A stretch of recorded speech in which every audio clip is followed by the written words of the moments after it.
बदलापूर गावापासून 2 ते 3 किलोमीटर अंतरावर असलेल्या आंबेशू गावात आज दुपारी 12च्या दरम्यान बिबट्या आढळल्याचे एका प्रत्यक्षदर्शी महिलेने सांगितले. 2 ते 3 दिवसापूर्वी बिबट्याने एक शेळी खाल्ली असल्याचा सांगाडाही या ठिकाणी सापडला असून भर दिवसा बिबट्याचे दर्शन झाल्याने गावातील नागरिक तसेच लहान मुलांमध्ये एकच भीतीचे वातावरण निर्माण झाले. या घटनेनंतर बदलापूरच्या वनक्षेत्र अधिकारी वैभव वाळिंबे यांच्या मार्गदर्शनाखाली कर्मचारी आणि त्यांचे पथक घटनास्थळी दाखल झाले आहे. यावेळी माध्यमाशी बोलताना त्यांनी सांगितले, बिबट्याचे भक्षक या ठिकाणी मिळते याची जाणीव त्याला झाल्याने तो काही दिवस दबा धरून बसण्याची शक्यता नाकारता येत नाही. ज्या ठिकाणी त्याचा वावर आहे तेथे कॅमेरे लावणार असून त्या ठिकाणी ट्रॅप लावण्याचा विचार आहे. वन विभागाच्या वतीने जनजागृती करण्यात येत असून संध्याकाळच्या वेळीस लहान मुलांनी तसेच नागरिकांनी जाण्याचे टाळावे असे आवाहनही वाळिंबे यांनी केले आहे. तुम्ही कुठे राहतात? हे माझ्या घरी. इथेच आहेत का? काय बघितलं तुम्ही? काय नाही, मी घ्यायचे इथे चहा ठेवत होते आणि चहा ठेवता अचानक लक्ष गेला माझं. तर मला तो दिसला कमरेपर्यंत. तर मी घाबरले, म्हणलं नक्की काय आहे, म्हणून मी खाली उतरून बघितलं. तो पूर्ण अख्खा दिसला मला. तो बिबट्याच हा, होता का? बिबट्या होता. आणि कधी दिसला तुम्हाला? 12 वाजता. म्हणजे आजच आजच दुपारी बोलतायत की दुपारी दिसला? दुपारी 12 वाजता. 12 वाजता. आता तरी आपण बघत असाल तर 3:30च्या सुमाराचा टाइम झालाय, म्हणजे दुपारी तुम्हाला दिसलं. हा. त्यानंतर काय केलं मग तुम्ही? काय, मी माझ्या नंदा तिथे बसलेल्या ना, जावं बसलेल्या, त्यांना आवाज द्यायला गेले. असं वाटतं काही भास असेल की भास खरंच नाही, बिबट्या मला होता? आधी वाटला भास झालाय. हा. म्हणून मी पायरी खाली उतरून आले बघायला, तर मला समोरच दिसला तो. तर मी एवढे घाबरले ना, तर मी पळत गेले आणि सांगायला माझ्या जावा होत्या त्यांना. आता कुठल्या दिशेने गेला? ह्या दिशेने गेला. पुढे गेल्यावर एक मुलाला पण दिसला तो. दिसला हा हा, लहान मुलाला हा. मुलाला दिसला. लगेच दिसला. इकडे पण वस्ती आहे का? आहे, आपले फार्म हाऊस आहेत. Farm house. हा. असं सांगतायत की बकरीला वगैरे पण हा, काही बकऱ्या परवा दिवशी बकऱ्या खाल्ल्या 2.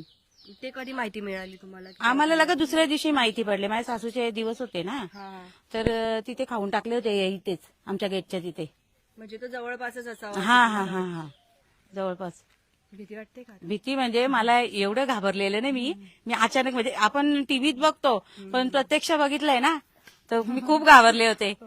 बदलापूर शहरापासून जवळपास 2 ते 3 किलोमीटर अंतरावर असलेल्या या आंबेशी गावामध्ये आम्हाला ग्रामस्थांचे कॉल आले ते सकाळी. या ठिकाणी बिबट्याचं प्रत्यक्ष दर्शन झालेलं आहे. 2च दिवसांपूर्वी या ठिकाणी बिबट्याचा एका इथल्या शेतकऱ्याच्या शेळीवर एक हल्ला झालेला होता. त्या हल्ल्यामध्ये त्याच्या शेळीला त्या ठिकाणी त्या शेळीचं शव आम्हाला मिळालं होतं. त्या शवचं आम्ही त्यावेळी शवाचं पोस्टमॉर्टम केलं. त्या पोस्टमॉर्टमला लगेच लक्षात आलं, प्राथमिक आम्हाला अंदाज होताच की या ठिकाणी बिबट्याचा वावर आहे. आणि आज प्रत्यक्षात येथील काही नागरिकांना या ठिकाणी बिबट्याचं दर्शन झालेलं आहे. आम्ही तात्काळ या ठिकाणी आमच्या संपूर्ण टीमसहित येऊन इथे त्या संबंधित काही प्राथमिक उपाययोजना करत आहोत. आम्ही त्यातल्या लोकांना जनजागृती करत आहोत. त्याचसोबत एक आम्ही त्या ठिकाणी कोम्बिंग ऑपरेशन या ठिकाणी केलेलं आहे. कदाचित या ठिकाणी त्याला त्याच्या भक्ष्याचं सहज मिळत असल्यामुळे तो काही दिवस इथे दबा धरून बसण्याची शक्यता नाकारता येत नाही.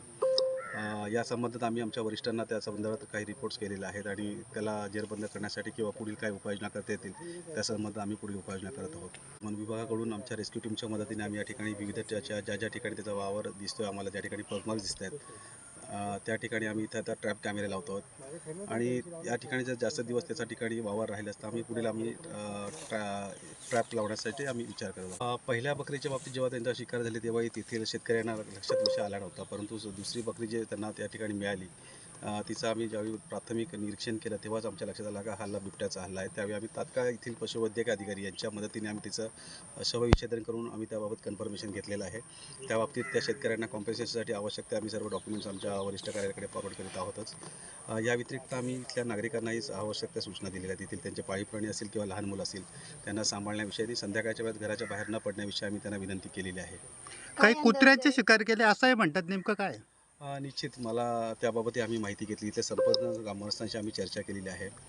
कुत्र्याच्या शिकारीच्या बाबतीत ज्यावेळी हा कुत्रा त्या मेंढ्यांच्या कळपासोबतच होता आणि मेंढ्यांच्यावर ज्यावेळी हल्ला झाला, बकऱ्यांवर हल्ला झाला, त्याचवेळी हा कुत्रा वाचवण्यासाठी कदाचित त्या याच्यावर धावून गेला असेल आणि त्या दरम्यानच त्या कुत्र्याची शिकारून त्यांनी घेऊन गेला असा प्राथमिक आमचा अंदाज आहे. त्याचवेळी त्यांनी बकरीचे शव त्या ठिकाणी टाकलेलं होतं. काय अंदाज आहे, कधीपासून हा बिबट्या इथे फिरतोय?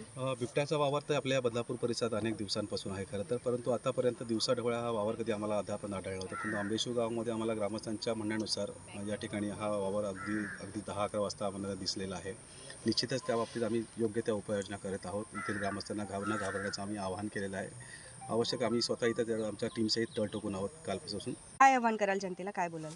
बदलापूर शहराचं एक संपूर्ण असं एक नैसर्गिक या ठिकाणी पूर्ण वारसा लाभलेला आहे आणि संपूर्ण जंगलाने वेढलेलं शहर आहे.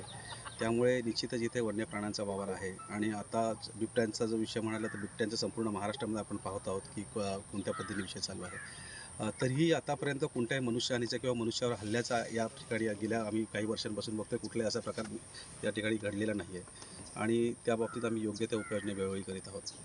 कसा संपर्क करायचा जर समजा कोणाला बिबट्या वगैरे आजूबाजूच्या परिसरात दिसला तर?